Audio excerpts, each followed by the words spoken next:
என் மகளே, என் மகனே, கர்த்தராகிய நான் என்று உங்களுக்கு வாக்கு கொடுக்கிறேன்.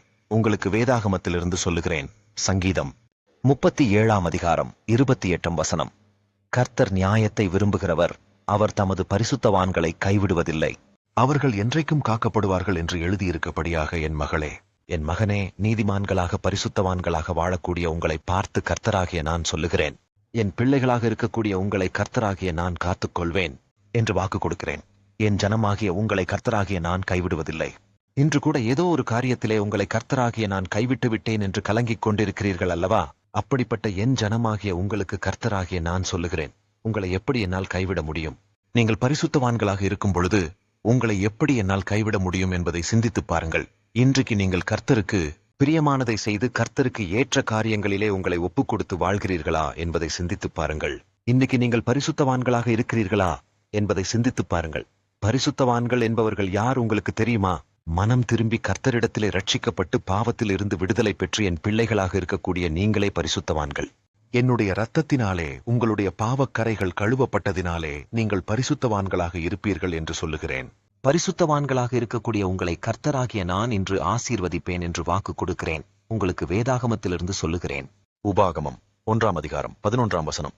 நீங்கள் இப்பொழுது இருக்கிறதை பார்க்கிலும் 1000 மடங்கு அதிகமாகும்படி உங்கள் பிதாக்களின் தேவனாகிய கர்த்தர் உங்களுக்கு சொல்லியபடியே உங்களை ஆசீர்வதிப்பாராக என்று எழுதியிருக்கபடியாக என் மகளே, என் மகனே, நீங்கள் இப்பொழுது இருக்கிறதை பார்க்கிலும் கர்த்தராகிய நான் உங்களை 1000 மடங்கு ஆசீர்வதிப்பேன் என்று வாக்கு கொடுக்கிறேன். என் மகளே, என் மகனே, இன்று உங்களுக்கு இந்த வாக்கினை கொடுத்த தேவன் வாக்கு மாறாத தேவன் என்பதை விசுவாசியுங்கள்.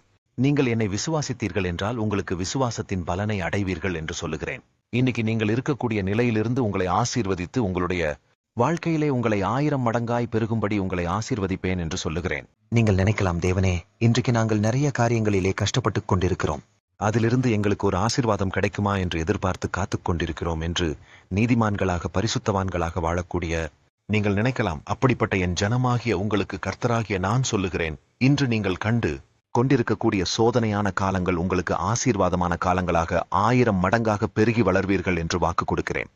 இப்பொழுது என்னை நோக்கி ஜெபம் செய்யுங்கள். கர்த்தாவே, நாங்கள் உங்களிடத்திலே பரிசுத்தவானாய் வாழ எங்களை ஆசீர்வதிக்கும்படியாக உம்மை நோக்கி துதிக்கிறோம். தேவனே, உம்முடைய இரத்தத்தினால் என்னுடைய பாவக்கரைகளை கழுவுவதினால் உமக்கு ஸ்தோத்திரம். தேவனே, இன்று உம்முடைய இரத்தத்தினாலே என்னை கழுவி பரிசுத்தப்படுத்துங்கள். தேவனே, என்னை கைவிடாதபடி நடத்துவதற்காக உமக்கு ஸ்தோத்திரம். தேவனே, இன்று எங்களுடைய வாழ்க்கையிலே எங்களை 1000 மடங்காய் பெருக்கி ஆசீர்வதிப்பதற்காக உம்மை நோக்கி துதிக்கிறோம். கர்த்தாவே, இன்று இந்த வேதாகம வாக்குத்தத்தின்படி எங்களுக்கு அந்த ஆசீர்வாதத்தை கொடுங்கள். தேவனே, உம்மிடத்திலே என்னை ஒப்புக் கொடுத்து ஜெபிக்கிறேன் என்று என்னை நோக்கி நீங்கள் ஜெபத்தினிலே துதியுங்கள். அப்பொழுது உங்களின் ஜெபத்தின் சத்தத்திற்கு செவி கொடுத்து உங்களுக்கு இறங்கி அற்புதங்களையும் ஆசீர்வாதங்களையும் நிறைவாக கொடுப்பேன் என்று வாக்கு கொடுக்கிறேன்.